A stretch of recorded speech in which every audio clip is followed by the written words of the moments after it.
goes, because honestly, that's one thing worked so well for Todak in the previous game. They allowed the jungle to get online quickly. Yes, of course, but here we go. The drafting has already begun. Coming in with blue side. Thank God, yes. Todak, 1-1, Kajan as well as Lilia already banned out. But then we jump over to ONIC. They banned out the Glue and as well as the Valentina. It's possible that we have open a lot of junglers, because so far, it's all open. Fanny's open. Fanny is open. Joy is axed. Oh boy. Yeah, no, Fanny's open. You have Fredrin open as well. Lapu Lapu is an option. Even Farsa were snubbed in the bans. Absolutely. So Box is in range, no question. This is a really tough call here. Now, this is what I wanted to talk about, because again, when you're looking at that early game jungler, that's immediately a response from the red side to say, hey, we're going to shut it down with our first 2 picks straight away. And that's why I was thinking maybe Fanny might not be the way to go, knowing how Todak kind of foresee the draft. Like, both teams hold off till the jungler picks, is that what you're saying? There's a good possibility. There really is. Yeah, and I think that could work really well for them too, and especially, again, going back on the performance that Rival had in the previous series, he should be confident here, but no! It's actually going to be picked up right away here. The Fanny is open. They're going to lock it in. Yep, ONIC make that first move. It's easier to just set the pace and to have your opponents think of how to solve it, right? Especially if their first pick was a carry. As much as I love the carry in this current meta, this current patch, super strong, right? They buffed her dash. She can like dash every X seconds. You just blink and she's already moving, right? The Fanny doesn't help that. Like, it's so hard still to catch a Fanny with a carry. So speaking of which, oh no, yeah, I love it. I love it. I love how we were making eye contact as soon as he looked down. Watch. Oh no, Hilda's got locked in. So good, so good. This Hilda on Yumski, I hope it's on Yumski, could also go into the hands of Momo in the XP lane. Regardless, it's gonna give Kairi here such a hard time. It is going to give Kairi a bit of a hard time. We'll see. This is ONIC that we are talking about, and the first phase is done for Todak. Let's see the response coming in from ONIC. And speaking of which, I think ONIC Esports, especially from ONIC ID in particular, really just almost very close to a perfect blend of Indonesian and Filipino star power, all in one, which is kind of nuts. Yep, and the star power, oddly enough, just comes from 2 main dudes, right? Just Coach Yem and Kairi, and that's enough. Hey, let's not. I'm not taking credit away from Keyboy, man. He's got a place in my heart too. Oh, I like the ban. Like, I like the fact that the Hayabusa was banned out, because before all this, I was like, you know, Rival had an amazing performance on the previous game, and it happened to be the Hayabusa, who, again, could have also gone in the hands of Kairi, but again, you leave that Fanny open, that's the pick, right? That's the pick he's going to go with. And as you guys mentioned, it is the perfect blend. And that's why, again, you've seen this ONIC Esports team really thrive with those additions, right? And that's something that nobody that is either a fan or maybe they're not a fan, but they can't deny that fact. Yeah, it just becomes inevitable. You can deny it.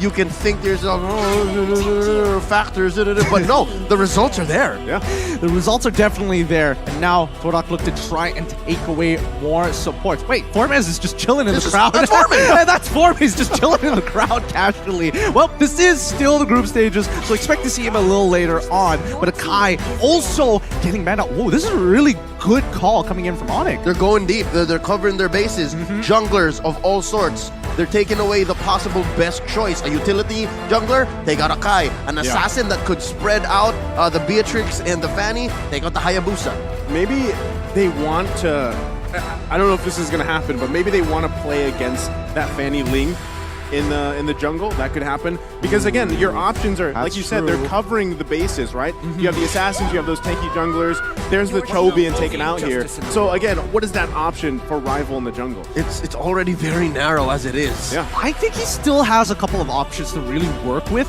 but it needs to work. Coincidentally, it needs to work well with Momo in the EXP lane, right? Because they could take the angle of, hey, let's jump into the backline. We're specifically targeting this Beatrix, or maybe looking to have a hero that can force out farmers to use that call altar as soon as possible. Possibly thinking of Song. That's an XP laner, yes. So we're looking at Momo more than Rival. It's going. The solution can come from either. Exactly. And let's not forget the classic Todak. They might even just whip out a Lunox into the jungle for fun. You know, you never know. it's not impossible that the carry could also go into the jungle. Yep. If you're looking at already Kairi hunting down the carry, it doesn't mind. I wouldn't mind it being a mirror match here, like just legit having them both farm up. But ooh, I can't believe that the Kadira was snubbed for. I'm not sure if it was banned in the next couple of matches, but we saw it game 1, Yeah. Blacklist in the hands of Haji, and then just again today to close up the night. Yeah, I think this is a really good pick, especially when it's up against someone So like good. Yves, and not to mention that when you are looking for that one-shot potential against these marksmen, no problem. If I'm not looking for Yves, I'm just going to make sure Chico doesn't get to play the game. Are we looking at is this a... Where is the Faramis going in this case? Is it Keyboy? Is it a Roam Faramis? A Faramis? Yup. We just had a moment there. I'm sorry. is it Our a- eye contact is just through the or is roof it a right mid? now. Yeah, it could be a Kadira. mid. Either way. Either way, they it's could still flip it. possible. Could be, correct, yeah. All right, now, I will mention that there is a possibility that both of them might take roam boots, both looking for those, I don't know, it could be a dire hit for all I know, coming in from Kadita, and Yeah. we're expecting, Faramis to be the one. We won't know just yet until we get into the game and look at that emblems. Now, Ling, and as well as Masha, very, very interesting. Masha, just the worst for marksmen, but Fredrin to be the shield of ONIC. Oh, this is, I wasn't expecting a Masha to pop up here already in day 1, but I agree. Again, we were talking about spiciness, right? You can consider this a little bit of spiciness, right, for this last game of the day here. But like I expected too, it's going to be that Ling Fanny matchup here.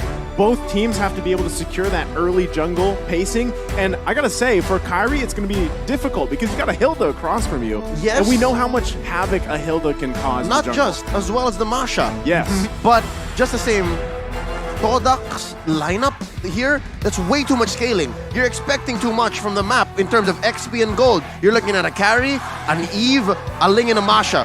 How are they going to make that work? Look, I think they have some kind of orthodox way to get through certain phases of the game that are really awkward for Todak, but very clearly in ONIC's favor. So we're just going to have to keep our eyes sharp here.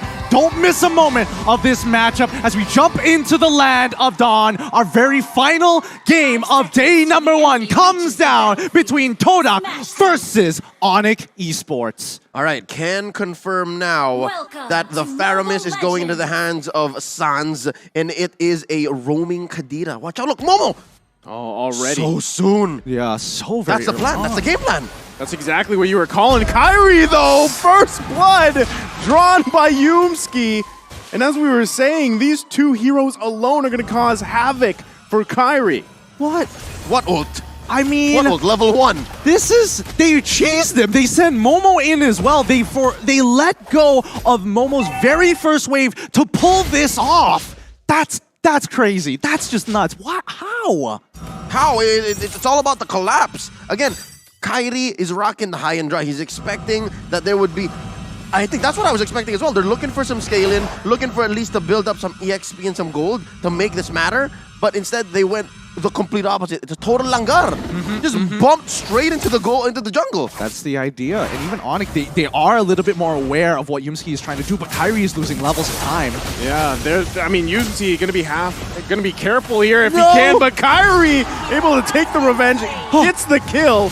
But Rival now should be able to just secure himself a purple buff. Oh my goodness, this is the plan all along. Attack the jungle, take away the early game prowess with just simple tactics. Really nicely done by Todak all the way through. And I think this is how it's going to work for Todak. Their game plan is to disrupt the jungle, force ONIC to send 2 or 3 members from either their lanes or force mid to go into that jungle to protect Kairi, and then eventually they will find equilibrium. Hell, even break even, make more money. Look, they're 300 gold lead, 2 minutes in. I mean, I hate the fact that they were able to pull this off because Momo, he comes back into lane and look at it. He's level 3, 2 Boots who just hit level 4. Very slight difference, but he's going to hit level 4 eventually. Like, Momo just needs 2 minions. But I think this still works out, right? All of that in the last 2 minutes just makes a breeze for the first turtle here. So that's already huge, at least in terms of economy. But here in the mid lane, Yumski going to be the focus again. Oh, can he get what? away? One hit, he's going to bob and What? weave and survived. The moves and grooves. Moves and grooves. As you put it so eloquently, Could have been, but that's what you get with a Hilda. That's why there's a room for her in the meta at all times, especially when assassins like Ling and Fanny are a thing. It's got to be so frustrating because ONIC invested a lot of time and a lot of movement on the map. 5 people made contact with Yumski before he got out of there, popping that sprint at the same time. So, at the very least, ONIC now setting up that front line, making sure, you know, Todak doesn't get too far away with this. And he's not stopping. Look, he's there again.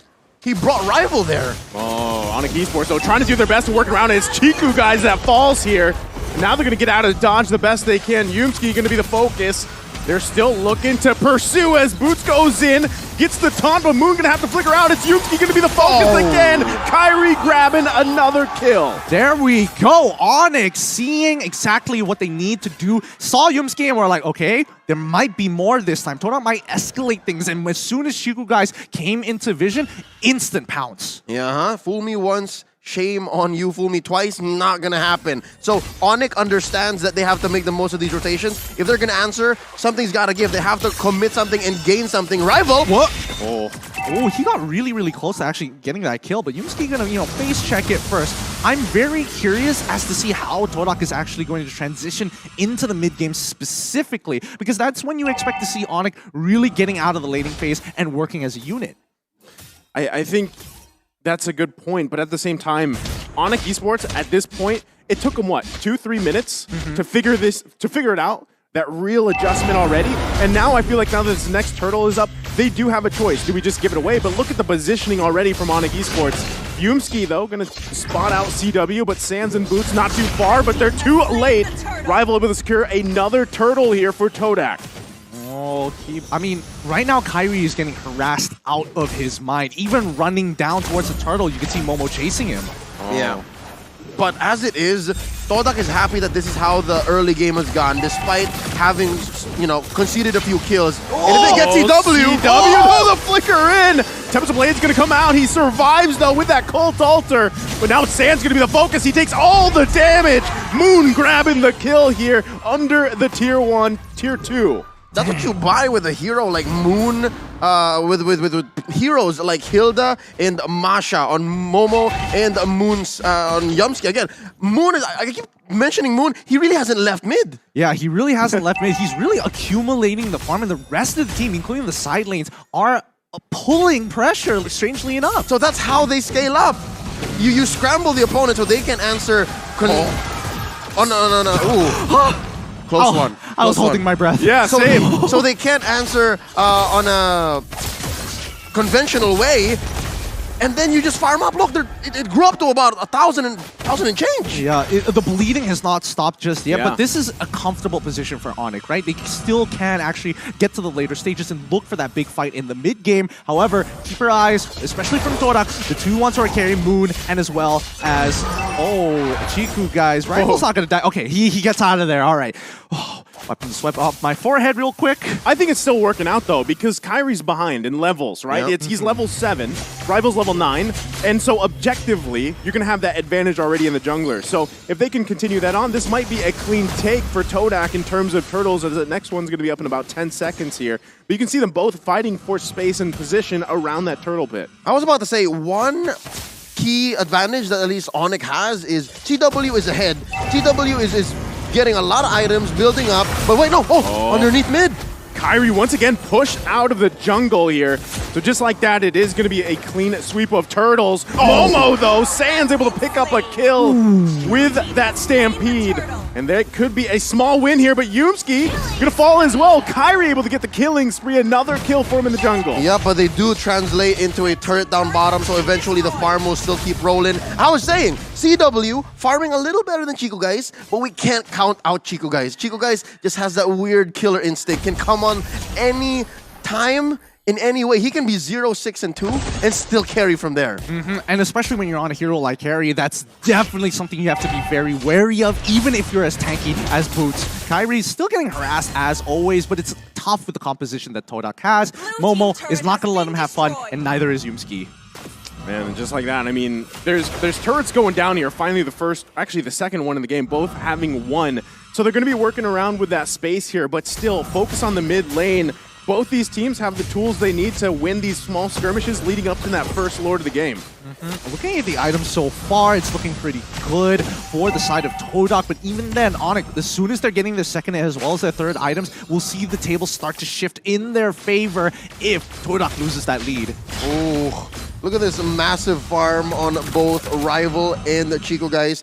CW though, I was wrong. CW's not farming as well as much. This is the first time we're seeing the item builds, and he just has Blade of Despair. That's trouble. Well, to be fair, he did get dove twice, one having to break his flicker, the second to death. So forcing him home. So yes, he's saving himself, not many deaths, but he's not staying in lane as long as much as he should. Yeah, the economy's not looking good. Oh! CW gonna have to flicker out to survive that. So still, total control here from Todak on ONIC Esports purple buff. And just making it hell here for Kairi to even get any buff. And the poking back and forth. Now it looks like Todak's gonna go ahead and focus on the mid lane. The flicker comes in. Boots, though, working on Chico, guys. Can't get him as he falls here in the tier 1. Sand's gonna flicker out, too. Turret falls down, though. Kairi trying to unleash. Able to pick up a kill. Make it a double as Momo falls as well. Already, the tables are slowly starting to turn. The gears for ONIC Esports, making it so much more of a problem for Todak. Boots, the shield of ONIC right now, must keep Todak in check. So here's what's gonna happen. If ONIC continues on this path, there is a window wherein they are ahead. There is a window wherein they will say where the fights happen and how they happen. But eventually, Todak is gonna have Yumski and Momo just diving up front, possibly Momo having his third Guardian helmet, and then he can just one-hit CW. Hell, maybe even one-hit Kairi. It's that scary when we get into the late game. So I'm guessing there's a time frame of maybe about 4 or 5 more minutes before that can happen. I think that's good timing as well. And you gotta point out the fact too, Rival has just had a chill game. This is the most comfortable probably game you can have on this link, right? You're 0-0-0, almost 10 minutes in the game. You're gonna be able to work on these objectives the way you want. Meanwhile, it's the polar opposite for Kairi. 5-1-1, but he's 3 levels down. Yeah. But it's a good recovery though, given the early game, what happened in the first 2 minutes, but we can counter blessings as much as we want, but it's all about this purple. Who's gonna get it? Rival can Rival secure. They just got Lord! Yeah, I mean, again, Kairi has done a good job working back from this, but still, objectively, it's Todak with that advantage. Like you guys mentioned, you have Momo and Yumski going to any... Actually, they can even split up each other if they want to, focusing on the back line, protecting the front, causing havoc here. And that's what we're seeing. It's tough for ONIC Esports. No, that's exactly it. Todak right now are doing their... Well, I wouldn't even say it's a split push, but they are doing cross-map plays while Yumski or even Momo is distracting them by purple buff, knowing how important it is for Kairi specifically to get it. They know a contestation point, a choke point against ONIC. Yeah, the reason why the split is so easy for Todak is because Yumski and Momo can just do whatever they want. Yeah. They can face off against 3 or 4 members and still get out alive. So that's why all the rest of the members of Todak are still farming elsewhere. And they're pushing hard. They're gonna get that taunt off, but still it's only a turn that goes down. Kairi from the backside though, can't get a kill. It was almost there, but he's gonna fall here. Boots though, gonna fall as well. Chico guys taken out, but it's a 1-for-3 trade. And now Todak knocking on the door of ONIC Esports. Oh. This is getting very sweaty already. One inhibitor has fallen. I was expecting maybe a second one here, but ONIC, they've got to be really careful here. They have to stop this bleeding now. That bottom lane inhibitor push is a leaking roof. That is permanent damage. Again, we were just talking about how Momo and Yumsi can go wherever they want. This makes it worse. You constantly have to send someone to clear that wave down bottom, or else you suffer a possible split push win. Oh boy, but once again, this contestation point, these high-intensity areas. Purple buff, Lord right now, and I'm guessing that Todak wants even more. They're going to start going for the orange. I wonder if, like, how many purple buffs Kairi has actually been managed to get this game. That's actually a really good point. I don't know if that's the first one, maybe it's the second, but he hasn't had many opportunities to take it. So finally, but still, even 12 minutes in the game, you can see how much pressure is being put there on that crucial buff here for ONIC Esports. For sure. And I think, let's keep in mind, let's have a look at the replay one more time for that fight, because even though ONIC looked like they had the initial upper hand, it turned around so quickly once Momo got into the fight. Very key. Watch where Chico guys is and how many heroes from ONIC he had on him before he eventually died. But do the math, folks. Do the math. 1-for-3. Take that trade any day. Any day for sure. But Todak, with a 5.5k lead here, it's only going to be fruitful for... Whoa! Yo, where did half of his life go? I mean, he is 5-2-2. He has high and dry. Correct. Right? And then Rival was alone, so Yes. it makes sense. But like, Rival's got like 10K on Kyrie, who's like 3K down, and He's you also know two what? levels ahead of him. Yeah, you're 2 levels ahead. I would imagine you would do like a quarter at the very least. Could be the items. And again, I didn't see where Kyrie came from. He was going at full speed, but could also be a factor as to how much damage he was dealing. Oh Yeah. boy. All right. And then these Lings, they don't build any defense items at all. Oh, that's a good point. That is a good point. Pop them, glass cannon. Well, let's see whether the glass cannon's going to be enough for this interaction. Yet again, purple buff going to be choked out here. ONIC Esports still fighting for it, but it's going to ultimately be taken away.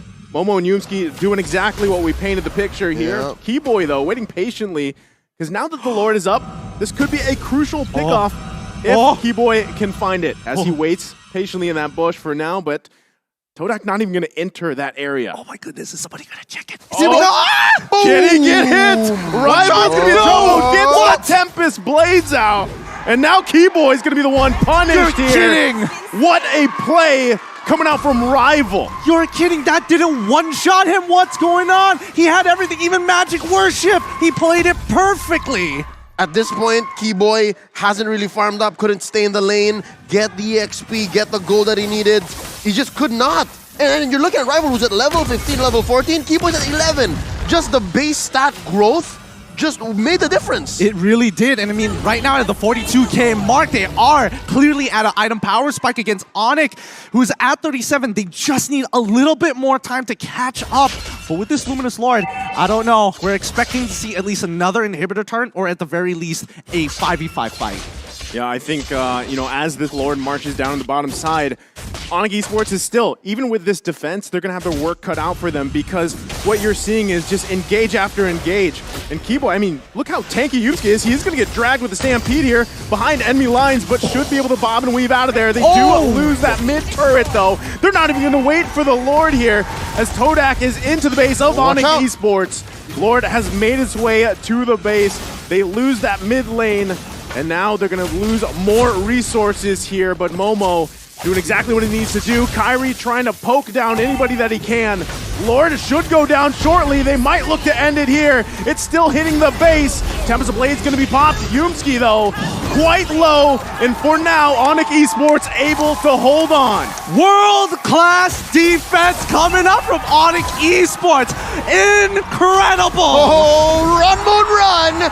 And what a clapback. 3 for 2, and ONIC is still breathing. So exactly how did that happen? All right, first up, I think Boots got a solid taunt and put down the members of Todak to a very acceptable level for Kyrie to clean up. Plus the pulls from Sans, who actually is doing great. I'd like to see what Sans is building here. Again, the replay coming up in just a couple seconds here. They were underneath the crystal, so best believe there was a lot of free turret hits, right? So here, look at, watch Boots, watch Boots.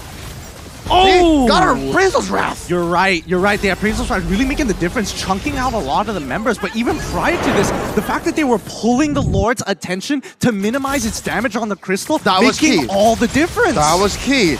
Oh, they're still going to be going for it. It's CW, though, that falls here to Yumski. Now Rival on the hunt for Sans. Can he grab the kill? Gets the Cold Altar down. Tempest Blade's going to be popped here, and it's Chiku, guys. Taking out Kyrie. Going to flicker in and gets Keyboy as well.